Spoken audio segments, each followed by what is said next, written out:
Y Gracias. ¿la atención integral será algo pasajero? Pues desde mi punto de vista considero que no, que es un modelo de gestión que da respuesta a las necesidades de las personas usuarias del servicio de atención a la dependencia actuales. Y os pongo actuales en mayúsculas porque las personas usuarias van cambiando, sus necesidades van cambiando, sus historias de vida van cambiando. Entonces, nosotros también y nuestro servicio debe ir adaptándose a estas necesidades de estas personas. ¿Se nos va a exigir este modelo de gestión? Pues ya se nos está exigiendo. ¿Quién no ha tenido una excepción últimamente en el que le han pedido listado de profesionales de referencia, en el que le han pedido si tenían la historia de vida, los planes de atención y vida? Es por ello por lo que desde CECUA también se solicita esta píldora formativa para ir orientándonos un poco. ¿Qué implica la atención centrada en la persona en la práctica? Porque el concepto teórico más o menos todos lo tenemos claro o lo hemos escuchado alguna vez, pero en el día a día, en mi centro residencial, ¿cómo llevo yo esto a la práctica? Pues tenemos que poner a la persona en el centro de la atención. ¿Y esto qué implica? Esa persona va a tener capacidad de decisión. Nos vamos a centrar en sus preferencias, en sus capacidades y vamos a promocionar la autonomía personal. Esto requiere nuevos roles profesionales. Tenemos que desautomatizar la atención. ¿Esto qué significa? Esto significa que hasta ahora estábamos en una atención centrada en el servicio. Llego de 8 a 8 y cuarto preparo el carro, a las 8 y cuarto me pongo con las duchas, a las 9 corriendo hay que estar en el comedor, 9 y media 10 todo el mundo desayunado, ahora pongo a la gente en el váter, ahora la llevo a las actividades y ese concepto de atención centrada únicamente en el servicio cambia a atención centrada en la persona. Esto requiere nuevos roles de los profesionales. En principio, creemos y en la práctica se ha visto que no son necesarios más profesionales, aunque como yo siempre digo, siempre serán bienvenidos. Pero lo que sí son necesarios son nuevos roles profesionales que establecen una relación de ayuda con los usuarios, que son su apoyo, que lo observan, que lo acompañan y sobre todo que no deciden por ellos. Es el usuario el que decide. También esto implica unas familias con roles diferentes. Las familias, lo sabemos, tienen una gran relevancia en el modelo de atención centrada en la persona y se necesita esa participación de la familia, sobre todo cuando tenemos un usuario con deterioro cognitivo del que no podemos obtener la suficiente información sobre preferencias, valores. Nos tendremos que basar en la familia. Bien, No ¿qué está sin... implica la atención integral centrada en la persona en la práctica? Pues conocer la historia de vida, sus vivencias, sus capacidades, sus valores, sus preferencias. Nos basamos en que no se puede cuidar al que no se conoce. ¿Y cómo vamos a conocer a la persona? Con su historia de vida. Otra práctica de la atención integral centrada en la persona es establecer planes de atención y vida. Y me diréis, pero si esto ya lo hacíamos, pues claro, ya teníamos el PAI, pero ahora es algo similar con unas características diferentes que os vamos a explicar un poco más adelante. Espacios ambientales hogareños. Desaparecen esos centros residenciales más asimilables a hospitales y se hacen con espacios ambientales más hogareños, recordando más a la casa del usuario. Este modelo también facilita la elección y la participación de las personas. Ya no se reúne solo el equipo técnico, se reúne equipo técnico, profesional de referencia y familia y usuario. Y las decisiones van a ser compartidas en ese día a día de la persona en nuestro centro. Y actividades significativas y con sentido. No solo vamos a estar pintando las hojas del otoño, celebrando 2 fiestas al año, sino que en función de los usuarios que habiten en ese momento en nuestros centros, las actividades van a ir variando. Esto ya, lo de duplicar el plan de centro de forma anual, desaparece un poco porque los usuarios son diferentes, sus necesidades son diferentes, sus preferencias también, y nos tenemos que adaptar a ellas en cada momento. Como os decía, no son necesarios más profesionales, aunque siempre son bienvenidos. Es cuestión de un cambio de mirada, de una metodología de trabajo diferente, donde lo importante no es que a las 9 de la noche el comedor esté recogido, sino que las personas usuarias estén cómodas, acostadas en su habitación, confortables, etc. Y bueno, ¿cuál es el nuevo rol de este profesional que os estoy contando? Su día a día, como os digo, no se va a centrar en el servicio, ducha, desayuno, sentar en el váter, acostar, etcétera, sino que se va a centrar en las preferencias de las personas. Vamos a organizar el día a día de nuestro centro en función de las personas a las que cuidamos a diario. Por eso os digo que este día a día va a ser cambiante, porque las personas no son las mismas siempre. Necesitamos profesionales formados, proactivos, participativos y que asuman responsabilidades. Ya no es ese listado de actividades y las personas cuidadoras tienen que cumplir con ese listado de actividades. No, tienen que ser con más responsabilidad, más proactivos y más participativos, teniendo en cuenta las preferencias de las personas que allí viven.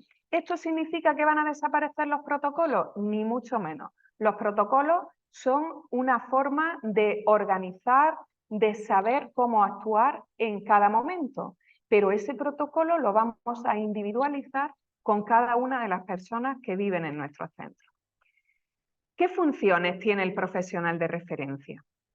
Conocer las necesidades, preferencias y deseos, tratando que sus expectativas sean satisfechas y favoreciendo su bienestar. Ojo, me paro aquí un poco. El profesional de referencia, tenemos centros que han llevado a cabo un solo profesional de referencia por usuario y otros centros que han llevado a cabo 2 profesionales de referencia por cada usuario. ¿Quién puede ser profesional de referencia? Cualquier persona del equipo. Os aconsejo que siempre formen parte de los profesionales de referencia las personas de atención directa, gerocultores y gerocultoras. Son quien mejor conocen al usuario y son quien más información nos puede dar sobre ello. Otra función del profesional de referencia es identificar las competencias de la persona, dando valor y reconocimiento a esas capacidades que mantiene. No nos vamos a centrar en este modelo de atención integral centrada en la persona, tanto en lo que la persona no puede hacer y nosotros vamos a hacer por ella, sino en lo que sí puede hacer, en qué mantiene capacidades para fomentarlo, favoreciendo la autonomía de la persona, su independencia funcional y la garantía de su derecho en la organización. Este profesional de referencia va a gestionar toda la información de la persona usuaria con esmero y siempre teniendo en cuenta el derecho de la intimidad de la persona. El profesional de referencia va a formar parte del plan de atención y vida de la persona. Hasta ahora el PAI no lo hacía el equipo técnico. Ahora el plan de atención y vida se va a realizar con la persona usuaria, con su profesional de referencia, con la familia y con el equipo técnico también. El profesional de referencia va a ser el que mantiene el contacto y la cooperación con los familiares y allegados de estas personas, y si la persona es competente, pues será la persona la que decida si quiere que la familia participe dentro de este plan de atención y vida o no. Coordinará también la labor con el resto del equipo, asegurando los modos de trabajar que sigan los mismos criterios acordados en el plan de atención. Asumirá las competencias de dinamizar el proceso de atención centrado en la persona. Como veis, el profesional de referencia es como esa persona de confianza del usuario que va a conglomerar al resto de profesionales. Esto significa que ahora ya, que os digo, el psicólogo no va a intervenir. Nada más lejos de la realidad. Por supuesto que cada profesional va a seguir con sus funciones, pero el profesional de referencia va a ser esa persona que esté ahí siempre velando por el bienestar del usuario. Pasamos a otro punto y es cómo crear ambientes hogareños. Y bueno, yo que paso por más de 500 residencias al cabo del año y por todo el territorio nacional y especialmente por Andalucía, esto ya se hace y ya hay ambientes hogareños en la mayoría de las residencias. Pues esto es intentar que la decoración sea lo más parecida a su casa. Evitar elementos que recuerden a lo institucional, como pueden ser esos largos pasillos que nos recuerdan a un hospital. Decorar los baños, esos baños desangelados. Diferenciar los espacios y evitar la uniformidad, o sea, crear zonas ambientales con diferentes decoraciones. Permitir y facilitar el acceso a las propias pertenencias, que esto ya lo hacéis, incluso hay centros residenciales donde se traen hasta su cama de su casa. Transformar los grandes espacios en espacios variados y más pequeños. Disponer de habitaciones con baños privados que las personas puedan organizar y decorar a su gusto. Y para crear espacios accesibles y orientadores donde las personas se sientan tranquilas, seguras y cómodas. Aquí también pues, hago un inciso de que pues muchas veces se van a querer traer el mobiliario entero de su casa. Esto no es posible y siempre creando un ambiente seguro para la persona. Bien, tenemos que cuidar la accesibilidad, como os decía. Y muchas veces me decís, a ver María, ¿y cuándo hago yo todo esto? ¿En mi día a día? Pues es el mismo tiempo, pero que lo vamos a organizar de una forma diferente. Y veréis cuando pongáis en práctica la atención integral centrada en la persona, que son pequeños matices, que no son grandes diferencias, que ahora de repente nuestro centro no va a cambiar totalmente. Los tiempos van en relación a las personas que viven en el centro y no al servicio. Este es ese cambio de mentalidad que yo siempre digo que es como un clic, un cambio de chip que hay que hacer, en el que todos los trabajadores no nos vamos a centrar en que el comedor esté recogido, en que la ropa esté ordenada en ese momento, que no significa que no vayamos a recoger el comedor, que no significa que no vayamos a recoger la ropa, sino que vamos a priorizar el bienestar de la persona. Y cuando ya tengamos a nuestra persona cómoda, habiendo desayunado, habiendo ido a su actividad, entonces volveremos a recoger el comedor. Nuestra prioridad no va a ser recoger el comedor, sino el bienestar de la persona, ¿de acuerdo? ¿Y qué implican los planes de atención y vida? Os he hablado que para poner en práctica este modelo de atención integral centrada en la persona necesitábamos profesionales de referencia, necesitábamos ambientes hogareños y planes de atención y vida. ¿Qué es esto? Pues es un instrumento básico donde se recogen las valoraciones, las informaciones personales de cada persona, su objetivo, la idea, las propuestas de intervención, qué apoyo necesita para ello, etcétera. Es un instrumento dinámico porque está claro que nuestro plan de atención y vida, por ejemplo, con 20 años no era el mismo que con 40, ni será el mismo que con 60. Y una persona que ya vive en nuestra residencia, su plan de atención y vida va a ir cambiando en función de sus circunstancias. Es una hoja de ruta consensuada. A mí lo que más me gusta de definición de plan de atención y vida es una hoja de ruta consensuada. Es decir, vienes a vivir a la que es tu nueva casa, a nuestro centro residencial, y ahora vamos a planificar cómo vas a vivir aquí. Y esa planificación siempre se tiene que hacer desde la perspectiva de la persona, desde su historia de vida, sus valores, sus preferencias. Si tiene deterioro cognitivo, nos tendremos que apoyar en la familia para conseguir saber toda esta información. Una vez que tenemos toda esa información, establecemos esa hoja de ruta. Siempre en un plan de atención y vida, para diseñarlo, tienen que estar presentes persona usuaria, profesional de referencia, equipo técnico y también la familia si el usuario da su consentimiento, ¿de acuerdo? Bien, actividades significativas con sentido era otro de los pilares de la puesta en práctica de la atención integral centrada en la persona. Las actividades cotidianas como vestirse, conversar, poner la mesa, leer, pintar, hacer la lista de la compra, comprar, reparar objetos, manejar dinero, suponen una fuente muy potente de estimulación de la persona.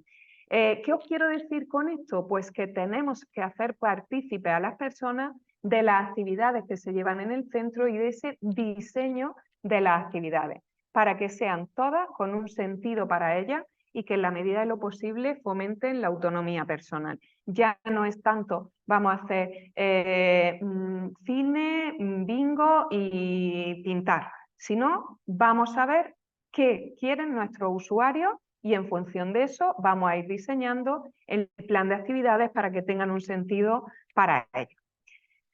Bueno, ¿y por dónde empezamos? Pues hay mucho trabajo que ya tenéis hecho y soy muy consciente de ello, y cuando llego a los centros y hago una valoración inicial veo que hay mucho trabajo que ya lo tenéis avanzado, y en muchas ocasiones es solo ponerle nombre o solo darle un formato. La historia de vida, por ejemplo, la conocéis todos de los residentes que hay en vuestro centro, pero a lo mejor no le habéis dado el formato adecuado. Y eso tenemos que ir haciéndolo porque ya las inspecciones nos lo están pidiendo. Considero que hay que hacer una propia hoja de ruta de mejora. Y esto tiene que ser propio porque cada centro tiene una idiosincrasia diferente, está ubicado en un sitio diferente, tiene unos residentes diferentes, unos profesionales diferentes, y por lo tanto tenemos que ver en qué momento estamos y a partir de ahí establecer una hoja de ruta. Y yo siempre digo una hoja de ruta de mejora porque las cosas ya se hacen bien. Simplemente vamos a intentar perfeccionarla. Y bueno, pues ¿por dónde empezamos? Me remito a la frase de caminante no hay camino, se hace camino al andar. Y decías también que cuando empecemos a trabajar la atención integral centrada en la persona, entramos en un momento de no retorno. Una vez que los profesionales han hecho ese cambio de chip, no hay vuelta atrás. Y sí que os digo aquí, pero por favor vamos a hacer las cosas bien, no solo dar respuesta documental, porque también hemos encontrado centros donde llega la inspección y le dice, ¿tienes profesionales de referencia? Ah, pues no, pues para la semana que viene pásame el listado. Y entonces se pone pum, pum, pum, venga, pues fulanico, profesional de referencia con menganico. Esa no es la salida. Un profesional de referencia tiene que tener un feeling especial con ese usuario de referencia. Esto lleva un proceso y hay que hacerlo bien para que al final se consiga ese modelo de gestión que se persigue. Aquí os pongo cómo ya desde la Junta de Andalucía nos han mandado el modelo de atención centrada en la persona, cómo llevarlo a cabo. Esto os lo voy a pasar, os lo pasará María José a los correos de todas las personas que estáis participando. Y bueno, pues fijaos, ya no hablan de planes personalizados de intervención o de planes de atención y vida, en las que establecen 3 fases: la valoración integral de la persona, la elaboración de una propuesta de plan personalizado de intervención y de los seguimientos que hay que hacerlo. No habla que nos tenemos que centrar en sus capacidades, en su modo de vida, en sus preferencias, en sus deseos, que tenemos que saber en torno a la ropa, la comida, la bebida, las costumbres, las actividades. Todo esto, cuando hacemos una formación más pormenorizada, pues se ve cómo diseñar un plan de atención y vida. Pero bueno, esto como guía os puede servir para tener ese punto de partida. ¿Qué relaciones sociales tiene la persona? ¿Con qué apoyo social cuenta? Y ahí tenemos cómo elaborar el plan de atención y vida. ¿Vale? Bien, eso, como os digo, se os subirá. Hasta aquí he intentado deciros de forma rápida cómo es sobre todo la puesta en práctica de la atención integral centrada en la persona, no tanto definiciones teóricas, sino qué tengo que hacer en mi centro para estar trabajando bajo ese modelo de atención integral centrada en la persona. Vamos a empezar con el segundo bloque, que sería la eliminación de sujeciones, y luego vamos a tener, yo prefiero dedicar menos tiempo a estar yo hablando, sino a daros luego respuesta a todas esas preguntas que os puedan ir surgiendo. Bien, la eliminación de sujeciones, muchas veces me decís, María, otra exigencia más al sector.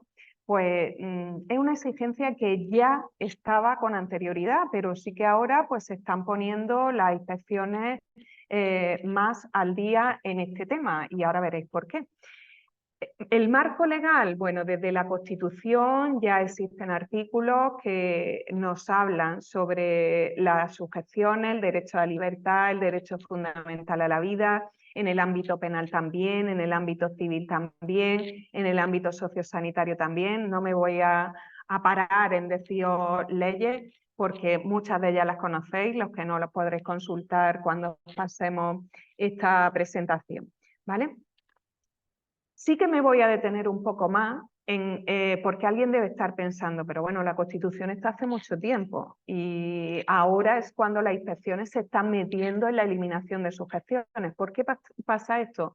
Porque hay una instrucción, la 1/2022, de 19 de enero de la Fiscalía General del Estado, sobre el uso de medios de contención mecánicos o farmacológicos en unidades psiquiátricas o de salud mental y en centros residenciales y o sociosanitarios de personas mayores y o con discapacidad. Me centro en leerlo así para que entendáis que a partir de esta instrucción se dan 3 años para eliminar las sujeciones y no hacen mención específica a los centros residenciales. Es decir, que para 2025, para el 19 de enero de 2025, todos los centros deben haber eliminado las sujeciones. Y esto nos lo dice esta instrucción. Os voy a decir algunas cositas de esta instrucción. Nada más empezar, nos recuerda que es un derecho constitucional. Nos dice: la presente instrucción tiene por objeto reforzar la atención en el marco de la función tuitiva del Ministerio Fiscal de las personas mayores y o con discapacidad en cuanto a colectivos especialmente vulnerables, ante la necesidad de velar por el efectivo reconocimiento y salvaguarda de su dignidad, presupuesto para el libre desarrollo de su personalidad y el ejercicio de los derechos y libertades que le son constitucionalmente reconocidos en el artículo 10 de la Constitución. No habla también de dignidad humana.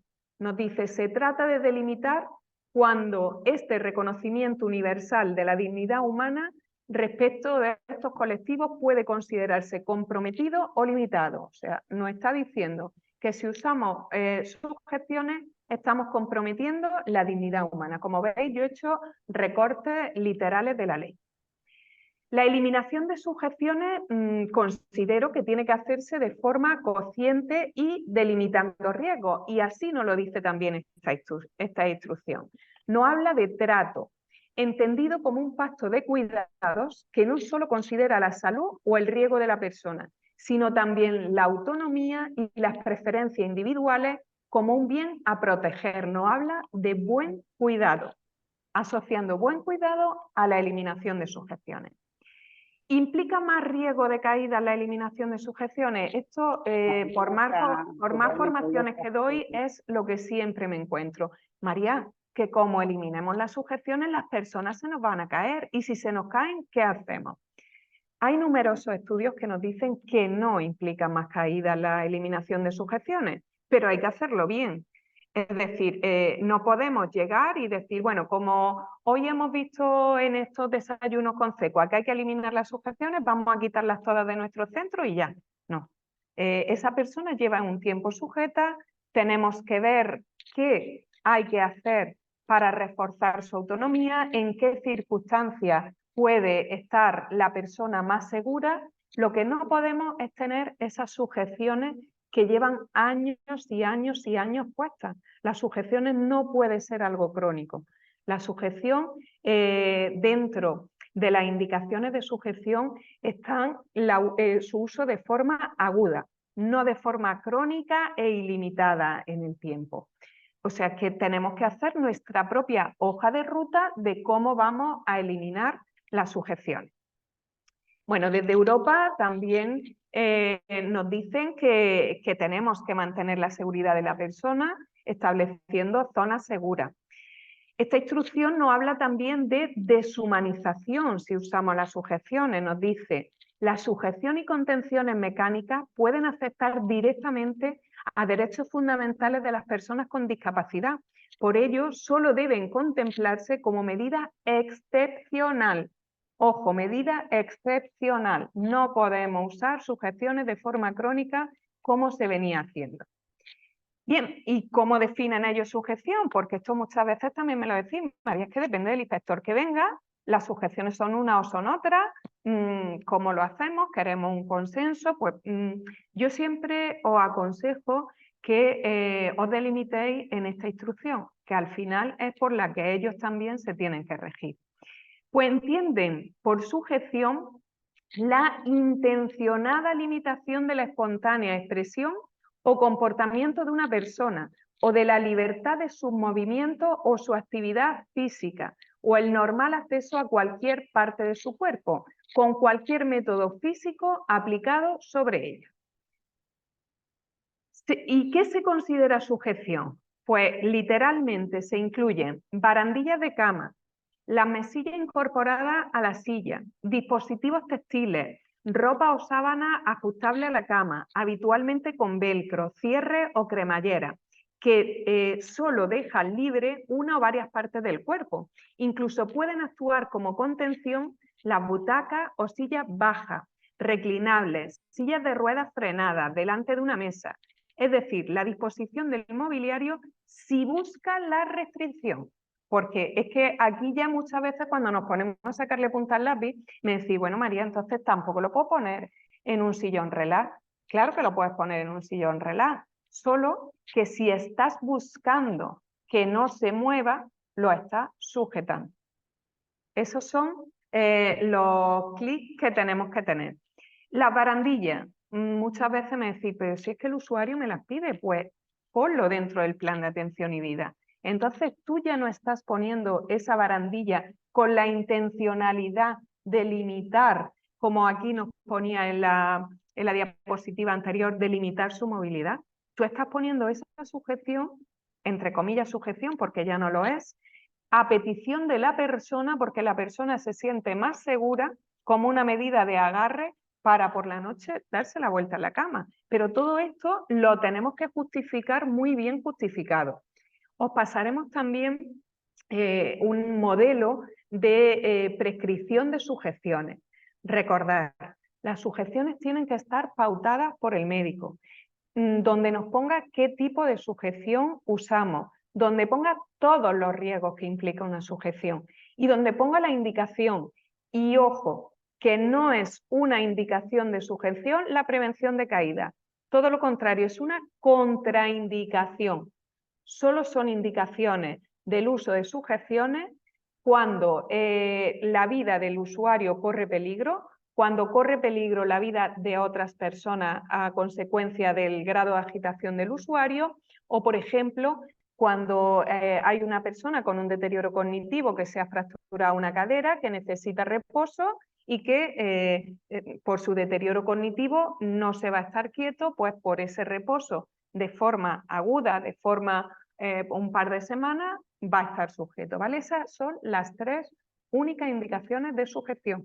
Eso tenemos que recordarlo porque yo todavía me encuentro muchísimo de pauta de sujeción para prevenir caída.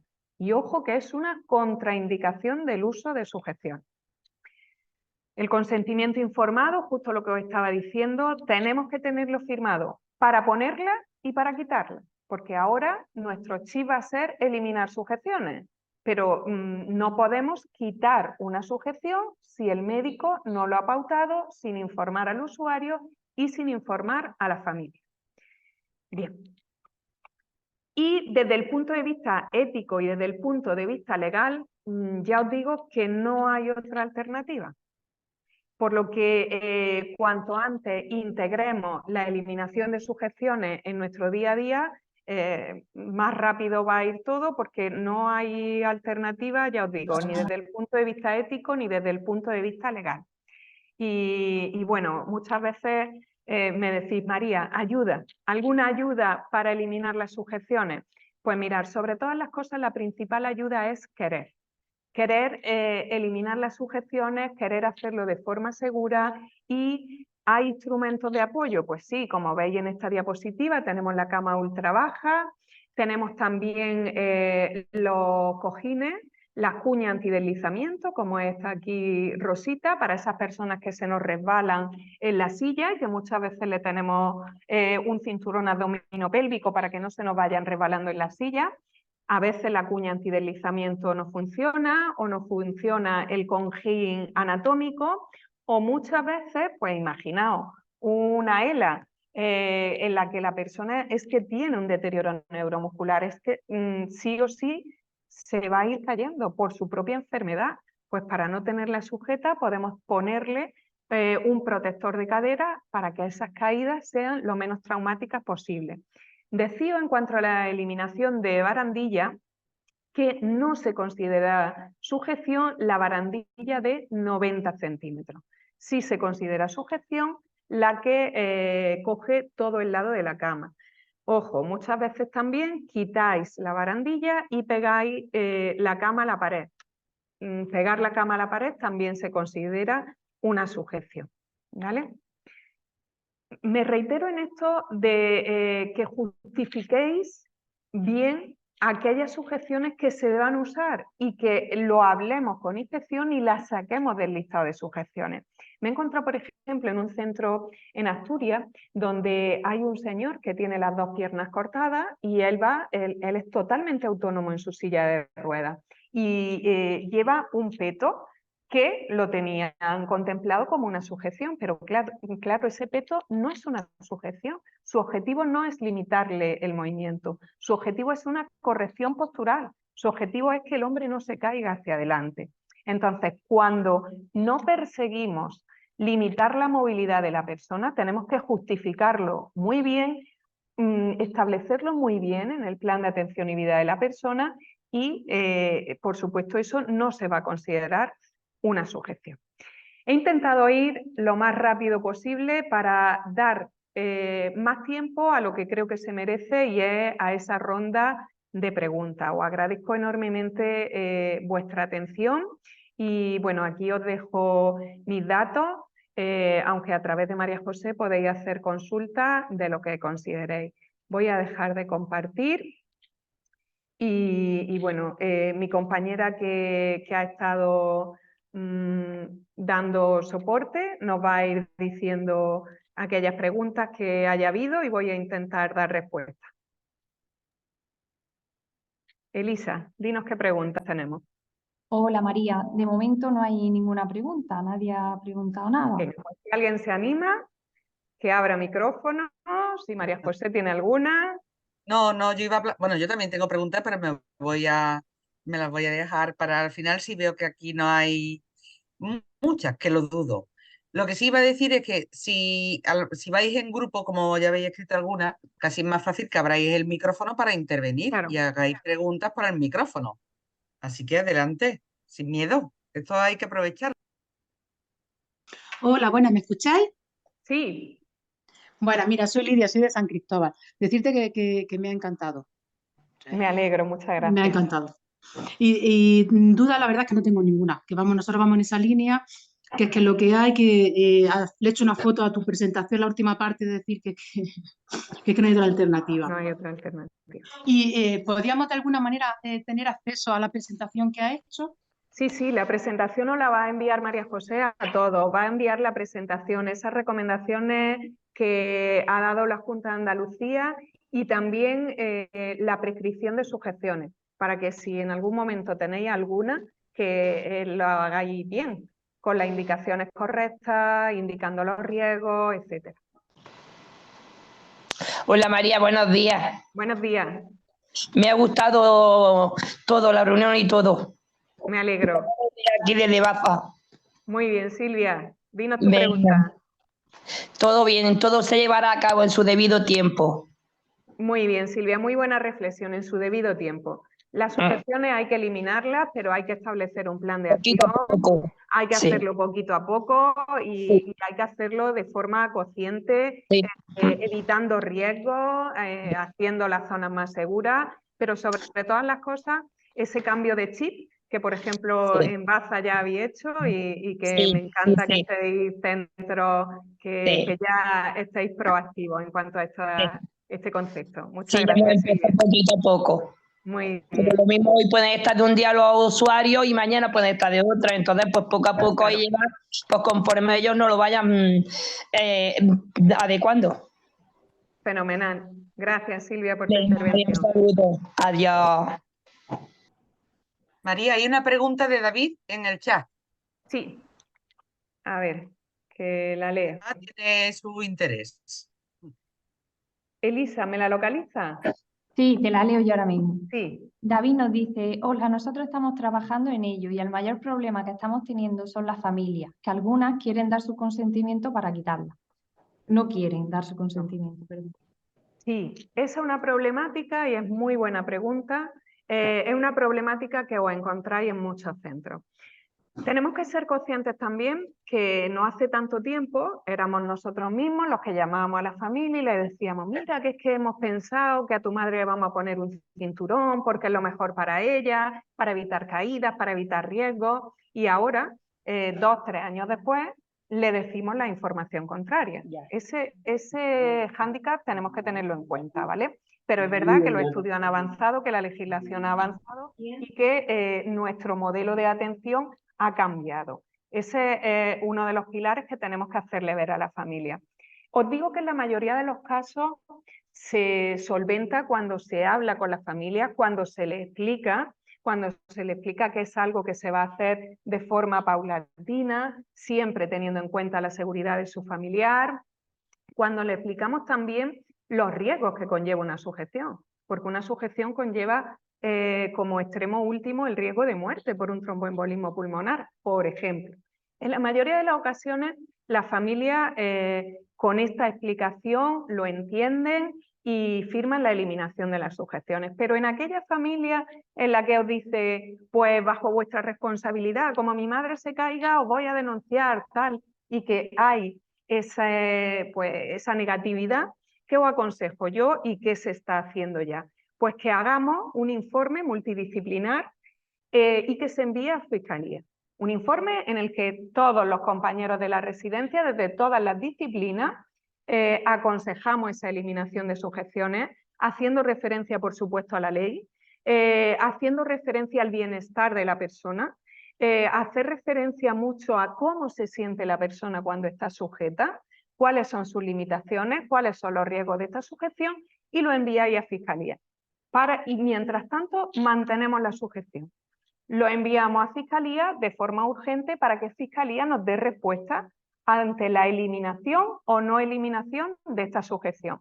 Yo os digo que ya tenemos contacto con muchas residencias que han hecho esto y siempre no ha habido ni un solo caso en el que Fiscalía haya respondido que la sujeción permanezca.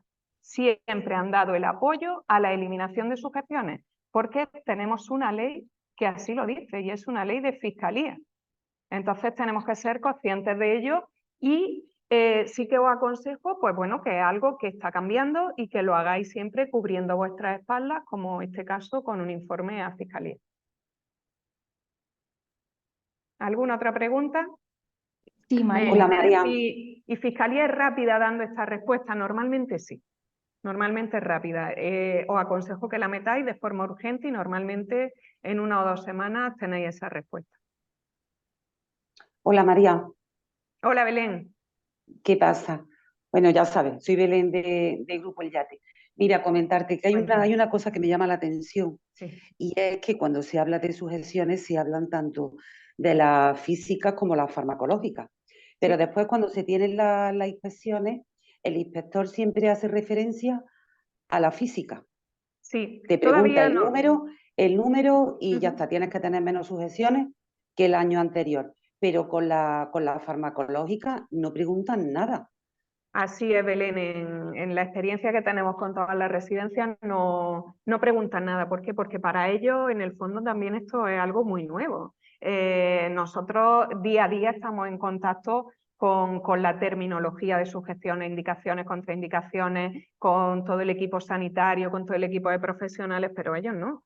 Ellos es algo nuevo y hasta ahora están mirando solo la física. Las farmacológicas, la ley lo establece y las van a mirar, Porque, claro, es muy fácil quitar todas las sujeciones físicas, Exactamente. subir la medicación y que todo el Que no mundo tiene sentido. esté allí. Estamos limitando el movimiento de una forma o de otra y no tiene sentido. Lo van a solicitar.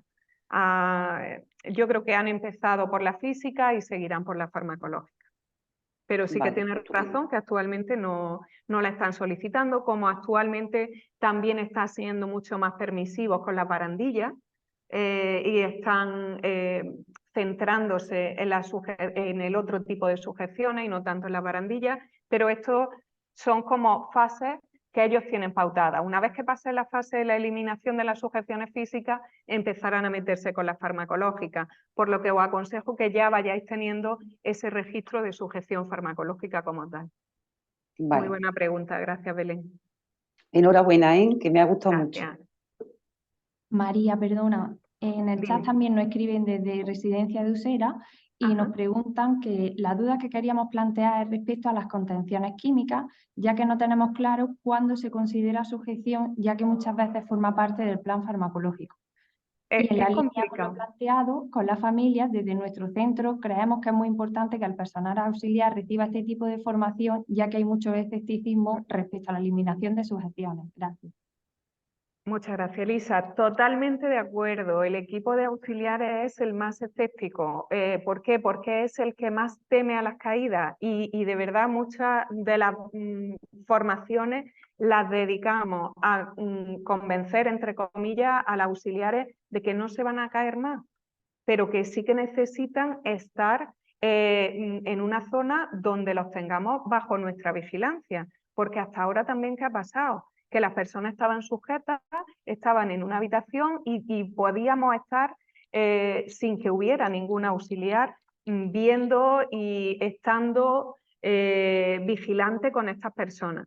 Entonces, para ellas es como más seguro. Las personas están sujetas, no se van a mover, no se van a caer, pero es que lo que necesitamos es que las personas se muevan, que no se metan en ese círculo vicioso, en esa pescadilla que se muerde la cola de no la sujeto para que no se mueva, no se mueve, más riesgo de caída. Y empezamos en ese círculo vicioso que además se deteriora la musculatura y se deterioran los huesos. Entonces, esa persona, si alguna vez cae por cualquier causa, que muchas veces caen por la sujeción, se va a fracturar la cadera y muchas más cosas que la cadera, porque sus huesos van a estar más débiles porque ha estado sujeta.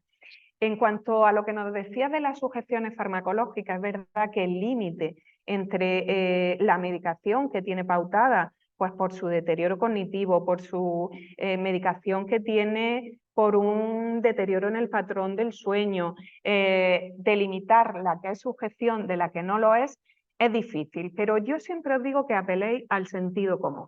¿Qué es sujeción? Cuando yo de forma intencionada limito el movimiento. En una de las residencias me decían, yo siempre cuando acabamos la formación me cojo el listado de sujeciones y vamos viendo, porque no hay mejor forma que valorar todo el equipo por qué tenemos puesta esta sujeción, desde cuándo la tenemos puesta y qué alternativas tengo para eliminarla. Y establecemos esa hoja de ruta, qué sujeciones vamos a quitar primero, qué necesitamos hacer, etc. Y en una de ellas me decían, es que esta señora tiene que estar sujeta, tiene que tener su cinturón abdominal en cama. ¿Por qué? Pues porque a las 4 de la mañana se levanta todas las noches.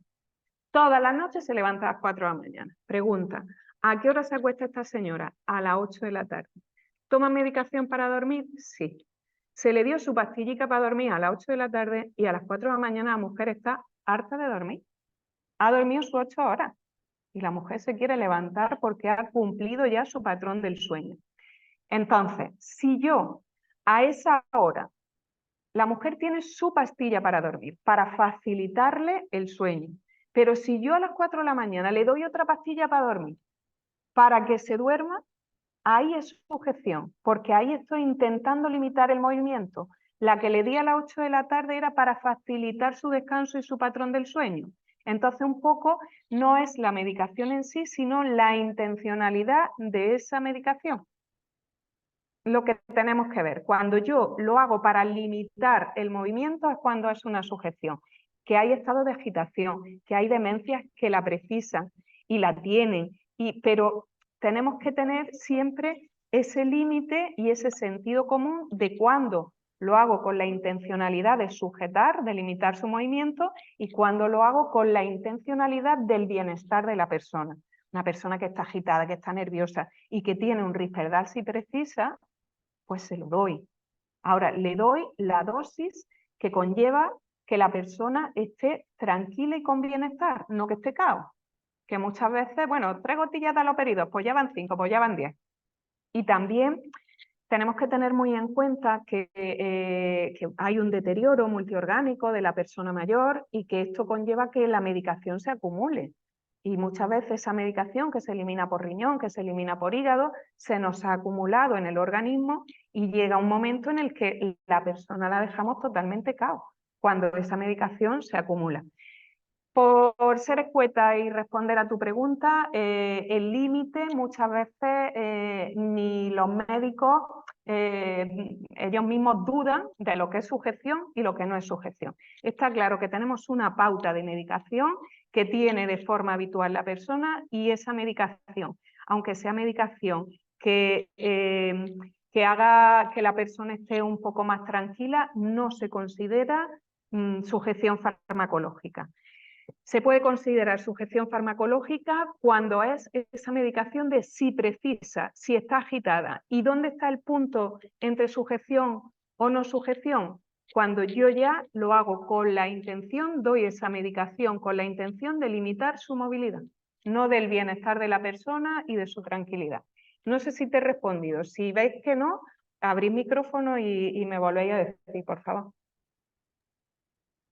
María, hay otro comentario que más que una duda es, bueno, compartirnos un problema desde Residencia de Berja, que dicen que otro problema que están teniendo es que en el hospital la persona ha permanecido sujeta y al llegar al centro la familia le exige porque le han tenido puesta durante esa hospitalización.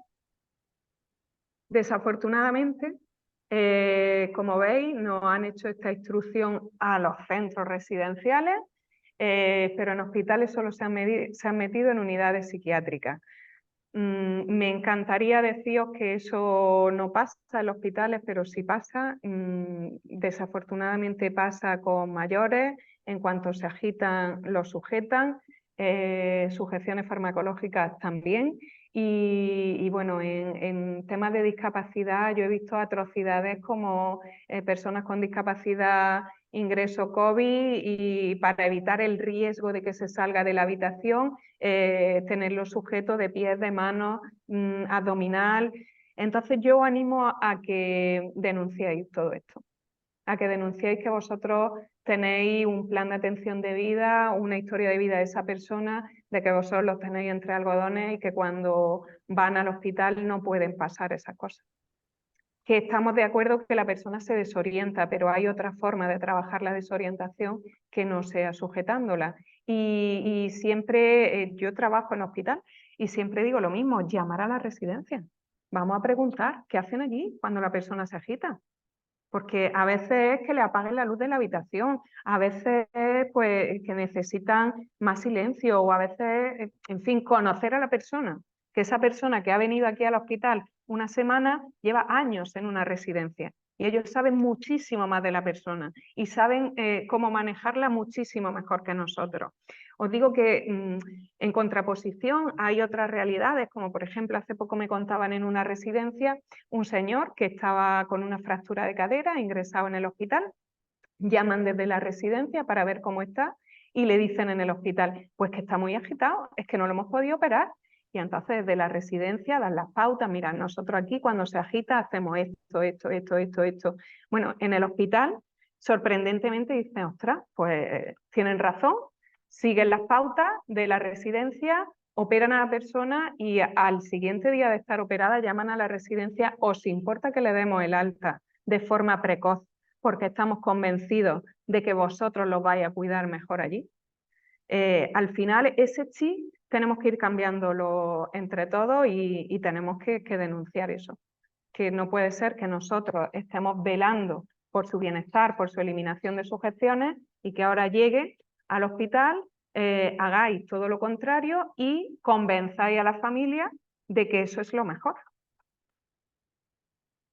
sé que nos toca una papeleta un poco complicada y casi siempre nos toca bailar con la más fea, ¿no? Pero creo que ese cambio tenemos que hacerlo y nos lo han cargado a nosotros las residencias desde la ley propia, desde la propia ley. Como veíais, la instrucción era específicamente para residencias.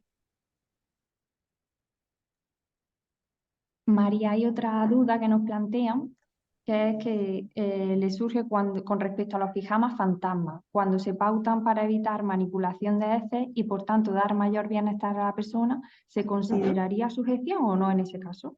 Tal cual lo estáis diciendo, lo tenéis que poner en el plan de atención y vida. ¿Qué estamos aportando? Bienestar a la persona. ¿Qué estamos evitando? Que la persona se manipule el pañal y se coma sus propias heces. ¿Eso es una sujeción? La ley establece que ese pijama fantasma, como le llamáis en alguna residencia, es una sujeción. Pero cuando yo lo uso con otra intencionalidad, deja de ser una sujeción. Pero eso yo tengo que redactarlo muy bien. Yo lo saco. ¿Lo voy a tener contemplado como sujeciones? Por supuesto que no. Y ahora llega una inspección y me dice, ¿y por qué no tienes el registro de esa sujeción? Tú tienes tu plan de atención y vida en el que dice que usas ese dispositivo por el bienestar de la persona, para que no se manipule el pañal, para que no se coma la heces y nunca va a tener ningún problema. Porque tú conoces a la persona y tú no lo estás poniendo con la intencionalidad de sujetar. Recordar siempre, redactar eso. No está con la intencionalidad de sujetar. Informar a la familia, informar al usuario, y cuando todo esto esté perfectamente redactado no vaya a tener problemas, porque sentido común. No vamos ahora por no tener lo que se considera estrictamente sujeción, dejar que la persona esté comiéndose el pañal, la heces, la sábana en muchas ocasiones. O sea que eso, si lo justificáis perfectamente en el plan de atención y vida, mi recomendación es que no lo consideréis sujeción, pero que sí lo justificáis muy bien. Otra duda que nos plantean es que ante quién tienen que denunciar, porque por escrito tienen a lo mejor que un facultativo psiquiatra tiene la necesidad de atar a una persona en su centro. Ante ese informe que tiene del facultativo, si esa misma persona le dice que tiene que atar a esa persona, ¿ante quién denuncia? Yo siempre os remito a Fiscalía. ¿Quién nos pide cuenta a nosotros? ¿Quién nos va a denunciar a nosotros si no estamos haciendo las cosas como debemos? Fiscalía. Pues yo a Fiscalía. Y a Fiscalía le mando mi informe de alta del usuario del hospital, en el que dice que lo tengo que sujetar. Y le envío mi informe de mi equipo multidisciplinar, en el que nosotros, sabiendo la historia de vida de la persona, conociéndolo perfectamente y teniendo en marcha todas estas alternativas que además son funcionantes, es demostrarles, señores, es que cuando la persona está aquí en mi centro, yo pongo todas estas alternativas y la persona está tranquila, no está agitada, no necesita esa sujeción. Entonces usted me está pautando la sujeción, yo considero que no la necesita, un informe perfectamente hecho de todo el equipo multidisciplinar. No dejéis de reflejar el bienestar de la persona. Ya, pero María, es que si es una persona con demencia, tú observas su cara, observas su confort, observas muchas cosas y todo eso registrarlo. Y esos informes a Fiscalía. Y a Fiscalía que nos dé respuesta. No son ellos los que nos piden explicaciones, los que vienen a revisar nuestras sujeciones, pues cuando tenemos casos como este también son los que nos tienen que ayudar. Y otra duda más que tenemos es que nos escriben, las camas de Alzheimer son para evitar caídas. ¿Sería una medida de sujeción estas camas? Las camas de Alzheimer, creo que os estáis refiriendo a las camas ultra bajas, no son una medida de sujeción, sino una alternativa para eliminar sujeción.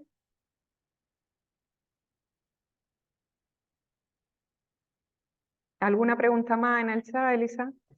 En principio, de momento, no hay más. Vale. Buenas, María, y buenas al Hola, resto. patrón. Quería hacer una reflexión también. A ver, no quiero ser la voz discordante de todo el encuentro que estamos teniendo. Evidentemente estoy de acuerdo con la eliminación de sujeciones, estamos todos en línea de de hacerlo, pero sí que me preocupa también nuestra responsabilidad legal a la hora de que en un caso concreto haya realmente una caída, que evidentemente el riesgo cero no existe, cómo protegernos también legalmente ante pues, que ocurra esa no deseada caída y que podamos tener responsabilidades pues, de otro carácter, ¿no? Con respecto a la familia, de tipo legal, me refiero. Sí, tiene razón y es algo que os inquieta a todos. Es verdad que podemos tener centros libres de sujeciones, pero nunca vamos a tener centros libres de caída, porque nosotros mismos podemos caer sin ser usuarios y siendo trabajadores. Sí que tenemos que velar porque estas personas estén protegidas, pero de la protección a eliminar la libertad de movimiento es donde tenemos ese límite. Muchas veces personas con demencia y demás tenemos que tener delimitado, por ejemplo, porque no pueden salir y entrar, se van a perder, se van a ir a la calle, etcétera. Entonces, todos esos pormenores también tenemos que tenerlos presentes. En cuanto es nuestra responsabilidad la caída o no es nuestra responsabilidad la caída, las familias nos van a pedir explicaciones cuando se caigan. Es que lo que tenemos que quitar de nuestra mente es que sujetando eliminamos las caídas o prevenimos las caídas. Todo lo contrario, sujetando favorecemos más las caídas. Entonces, eso todavía nos sigue creando esa incertidumbre que todas las investigaciones que se han hecho al respecto nos dicen que cae más una persona que está sujeta o que ha estado sujeta que una que no lo ha estado. Son personas con deterioro de la movilidad, van a caer. Muchas veces caen por una fractura, o sea, se fractura la cadera y entonces caen. ¿Y cómo delimitamos eso? ¿Qué fue antes, el huevo o la gallina? Pues eso es que también tenemos que hacerle ver a los familiares que son deterioros del propio proceso de envejecimiento y que no es nuestra responsabilidad. Yo en esto lo que sí os aconsejo es que hagáis reuniones familiares en las que se explique por qué estáis haciendo eso, por qué estáis eliminando las sujeciones, en las que expliquemos el bienestar de la persona, en las que expliquemos los riesgos de una sujeción para que ellos lo entiendan también. Porque empatizando un poco con las familias, como decía, hace no mucho tiempo, los convencíamos y todavía un profesional del hospital los convence de que es la mejor opción y ahora de repente le decimos lo contrario. Entonces, vamos a poner encima de la mesa lo que hay, que la ley así nos lo está exigiendo, vamos a explicarle cuáles son los riesgos de una sujeción, vamos a explicarle muchas veces la situación de su familiar, porque por ejemplo, pues una persona con Parkinson, una persona con ELA, se van a caer, porque tiene un deterioro neuromuscular y se van a caer. Pero ¿qué queremos? Que el último año que le queda de poder moverse lo pase atado o lo pase moviéndose. El riesgo está de que se caiga, pero ahora ya está también esa preferencia y muchas veces del usuario. Nosotros nos hemos encontrado, yo recuerdo un caso de un Parkinson en el que era la familia la que decía que no le quitáramos la sujeción, que se iba a caer, y el usuario decía que quiero levantarme, que quiero andar y quiero bailar. Entonces ese usuario que probablemente tenga 1 o 2 años de capacidad de movimiento, ¿se la vamos a limitar? Esas reflexiones también hay que hacerlas, pero sí, es un trabajo difícil, Patro, y empatizo con vosotros de ese sentimiento de responsabilidad ante una caída y decir, ¿se podía haber prevenido? Ya os digo yo que muchas veces no se podía haber prevenido porque se da antes la fractura que la caída. María, tenemos otra duda en el chat. Fátima Rodríguez nos escribe lo siguiente. Al limitar el movimiento de personas con deambulación errática, ¿la cama baja no sería una sujeción? No, porque la cama baja al final lo que estamos es evitando que esa persona con deambulación errática sobre una altura tenga ese riesgo mayor de lesión. Entiendo que tu pregunta puede ir orientada a no se va a poder levantar, pero vuelvo a lo mismo, vamos a apelar al sentido común. ¿Por qué estoy poniendo yo esa cama ultra baja? ¿Cuál es el objetivo de ponerla? ¿La seguridad de la persona, el bienestar de la persona o limitar su movimiento?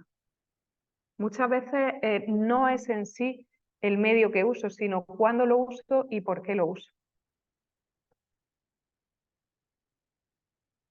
También nos escriben desde Residencia de Berja diciendo que si tenemos alguna ayuda documental o audiovisual para realizar esa sensibilización a la familia y la podemos pasar, que sería de gran ayuda. Sí, yo os paso vídeos que tenemos al respecto y los compartís, claro que sí. Pero al final, fijaos, de nada sirve que usemos todo esto con la familia si el equipo no está comprometido. Yo en las formaciones siempre hago la misma. Que venga la hija el domingo por la tarde y te diga que por qué le has quitado la sujeción a su madre, que como se caiga va a ser tu responsabilidad, ¿qué le va a contestar? Y muchas veces se quedan paradas. Pues no sé, María.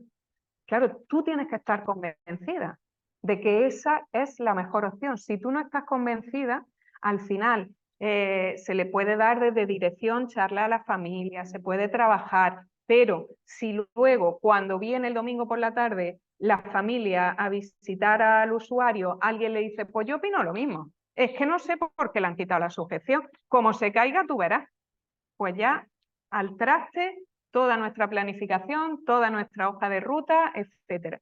Entonces, pienso que hay que trabajar muy mucho el equipo de profesionales y que el equipo de profesionales va a ser el que va a trabajar muy mucho con la familia. No obstante, sí que hay vídeos de sensibilización y demás, que os compartimos los enlaces en ese correo y el que veáis que más se adapta a los familiares de los usuarios de vuestros centros, lo usáis. Hola, buenos días. Buenos días, María del Mar, dinos. Hola, mira, yo quería compartir, no sé si y preguntar también al mismo tiempo, porque hay veces que cuando normalmente se habla de una sujeción, se habla para limitar un movimiento, es decir, la persona es capaz de levantarse, es capaz de caminar, pero nosotros, para prevenir una caída o por cualquier otro motivo, la sujetamos y evitamos que camine. Sin embargo, en nuestra residencia, y quizás en muchas, nos encontramos con casos de personas que ya no pueden caminar, bien porque tengan dolor, bien porque no tengan fuerza o porque hayan tenido un ictus, y esto va acompañado de una demencia, porque una persona que no puede caminar y lo sabe, normalmente no se va a poner en riesgo, no se va a levantar, pero una persona que no puede caminar y no es consciente, sí se va a levantar de la silla, con lo cual la caída se va a provocar sí o sí, porque no hay manera de evitarla, porque esa persona no se sostiene en pie. En ese caso, ¿cómo se puede manejar la sujeción? A ver, Porque es verdad, sí, perdona, eso es verdad que lo usamos para restringir la movilidad, pero es que esa movilidad es totalmente arriesgada. claro, pero al final esa persona lo que necesita es estar bajo el campo de visión y de supervisión de algún profesional. Es que muchas veces lo que tenemos es una serie de usuarios en su silla y que no tenemos bajo nuestro campo de visión.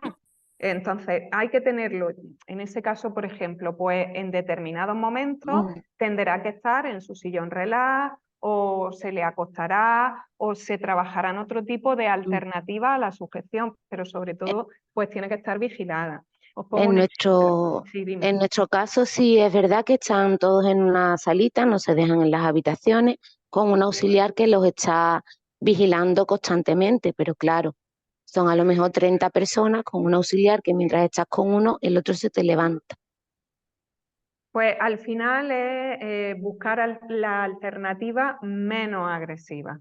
Un sillón relax donde tenga orejeras a ambos lados, que no se pueda volcar, porque me está describiendo una persona que prácticamente no tiene movilidad. Exacto. Usar ese tipo de dispositivos, ¿vale? Que le sean confortables y que no sea la medida de sujeción como tal, que no sea un cinturón abdominal y sobre todo pues necesitamos lo que os decía, profesionales presentes, proactivos y responsables. Sí, eso en nuestro caso sí es verdad que tenemos este tipo de profesionales. Y de verdad, pues es que la caída, que no hay centro libre Tenemos, de caída, y eso tenéis no, que, no, que transmitirlo, que es preferible que la persona se mueva y que tenga un cierto riesgo de caída a que no se mueva nada y esté atada. y luego tenemos un caso de una señora que tiene una inquietud psicomotriz, que por ejemplo ella está no puede caminar, pero si está en su silla de ruedas con el cinturón, es capaz de desplazar la silla de ruedas de forma autónoma y moverse por el centro.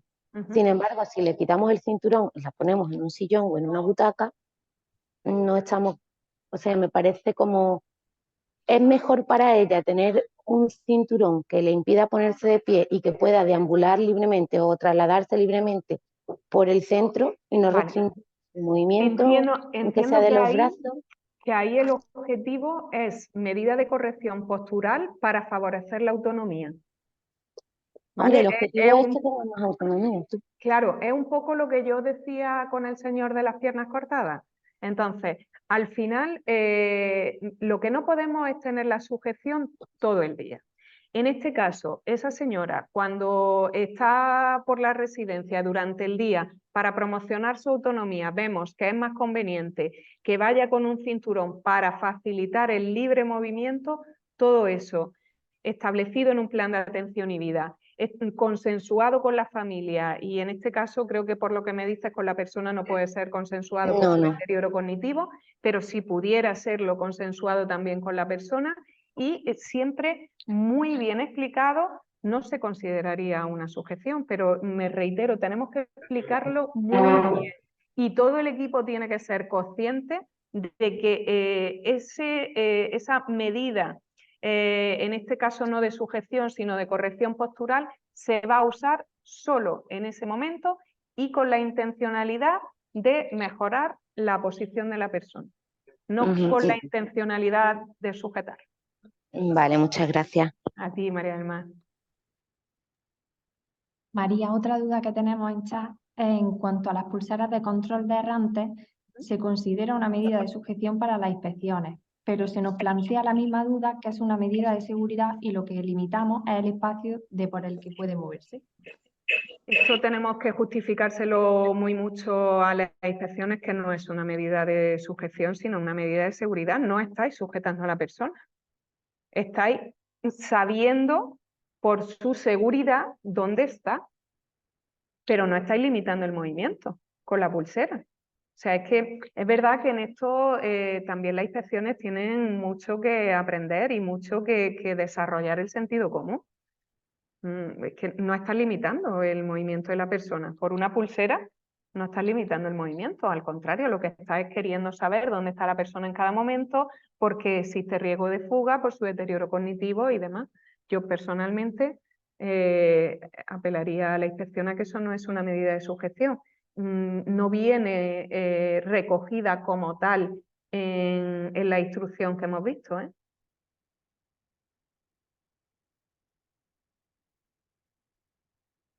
¿Alguna pregunta más? En principio en el chat ya no hay ninguna más. Muy bien, muchas gracias, Elisa. Bueno, pues si en el chat no hay el micrófono, no sé, tampoco. ¿Alguna pregunta? No, creo que se le ha abierto el micrófono sin más. El micro abierto. Ujú. Bueno, pues de todas formas, si alguien tuviera alguna pregunta una vez que terminemos esta sesión, siempre puede enviarlo por correo. Tal y como ya ha dicho María, el PowerPoint que ella ha expuesto se enviará por email. Igualmente enviaremos un pequeño cuestionario de 4 preguntas básicas para que por favor lo contestéis, porque queremos valorar ya no solo la calidad, sino si el interés y profundizar, en fin, necesitamos valorar para dar una formación que sea de vuestro interés.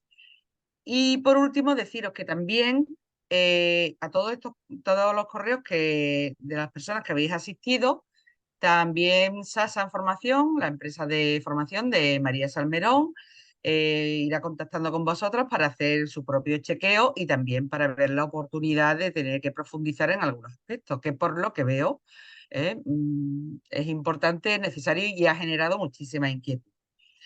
Quienes no deseéis recibir estos correos o contactos, eso lo enviaremos desde CECUA el miércoles como muy tarde. Y bueno, quienes no deseéis recibirlo, yo os pongo aquí ahora mismo en el chat la dirección para que, lo estoy poniendo, para que me mandéis un correo diciendo: María José, muchas gracias, yo no quiero recibir nada.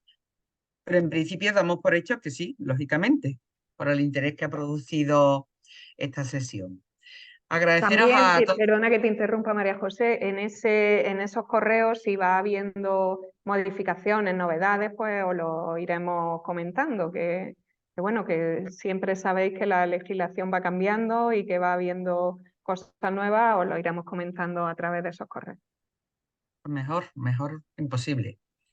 Y bueno, daros las gracias a todas y a todos. Sois muchas personas las que habéis mostrado interés. Y bueno, María, a ti darte las gracias y un abrazo fuerte y seguimos contando contigo. Muchísimas gracias a todos por dedicar este ratito de vuestro tiempo y mi enhorabuena a CECUA y a María José por esta iniciativa de los desayunos que me parece genial. Enhorabuena. Pues gracias. Una cuestión más, perdonadme. Contactad con vuestra dirección, director o directora, o vosotros mismos tenéis ya el correo. Cualquier tema de interés, por favor, enviádmelo, porque siempre procuraremos organizar un webinar, un desayuno con ese tema, sea ACP o cualquier cuestión de interés. Ya buscaremos las opciones. Bueno, pues muchísimas gracias. Ha sido un placer estar con vosotros. Muchas gracias. Buena semana para todos. Igualmente. Igualmente, buena semana para vosotros. Adiós. Adiós.